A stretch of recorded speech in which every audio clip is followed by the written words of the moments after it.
Today we're continuing our money and time saving tips for cooking at home, and we're coming to the freezer hack section. I'm going to show you a few ingredients that is my must have in my freezer. Let's look at the frozen pastry section. These are all pastry. If you keep one or two at home, you can easily just churn out a completely different meal experience. For example, the puff pastry. Puff pastry you can use to make all kinds of fun snacks. You can use it to make galette.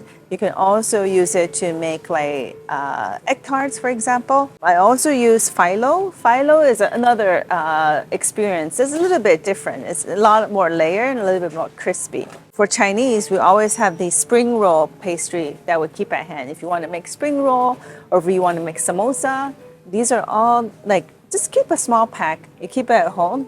It really can transform the experience of cooking at home.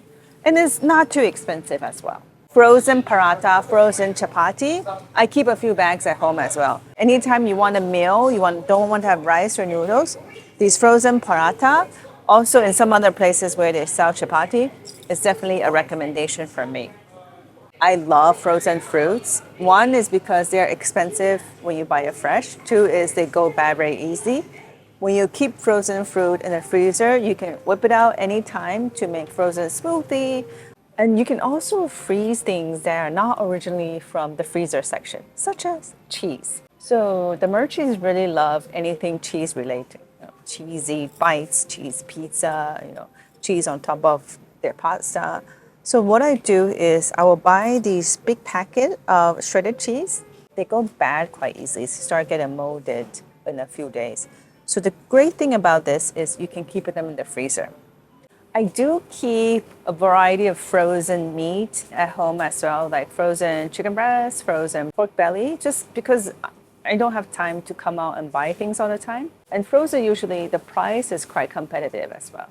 I notice a difference when it's kampong chicken versus non-kampong chicken, but whether it's frozen and fresh, I cannot really tell the difference.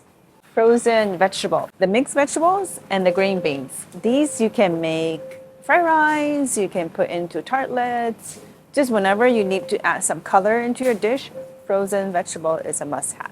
Those are my freezer tips. Today I'm going to make a Zha Jiang Mian. This is a dish I learned from my grandfather. It's also the first dish I ever made when I went to uni. And I'm going to show you another freezer tip so you can make the most of this recipe. Time saving and budget friendly.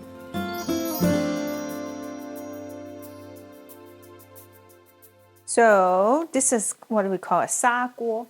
It's basically a clay pot. This mincemeat dish is quite saucy, so I decided to use this to cook. This heat up very nicely. Just start with frying some minced ginger and garlic. Once this is fragrant, I'm adding the tianmian jiang. I add some douban jiang, not too spicy, just a little bit. Douban jiang is also a soybean paste, but with chili inside. And then we fry until this is fragrant. For people who haven't tried things like soybean paste before, how would you describe the flavor? Savory, a little bit umami, like a little bit sweet. This is just an impromptu add. This is like a sweet radish. I'm gonna put the pork in. So this is about 500 grams of pork. I will actually divide this into two. This one we'll eat tonight, and then I'll save the other half. We can eat like 2 weeks later.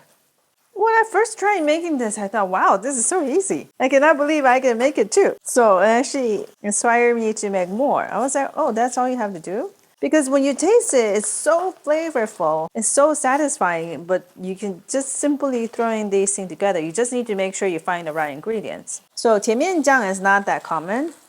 Then you can buy any soybean paste. You can buy, even 海鲜酱 is okay. And then there are other Southeast Asian types, so just use that. Or even the Korean, there's that brown box. That one is okay also. Hello! All right, I'm gonna put some water. Chinese cooking, all the dish we add, I put hot water. It's like a Asian bolognese. Yeah, exactly. It is as satisfying as that. You got it. What can I say? It's good. All right, we'll let this simmer for 20 minutes. great for freezing. So usually I make quite a batch and I put them into 4 different portions. And whenever we need a quick meal, I would just take it out. All right, so the sauce is ready. I'm just gonna blanch some vegetable. Blanching vegetable is just a quick 1 minute. Most noodle is okay. If you don't have this, you can even use angel hair spaghetti.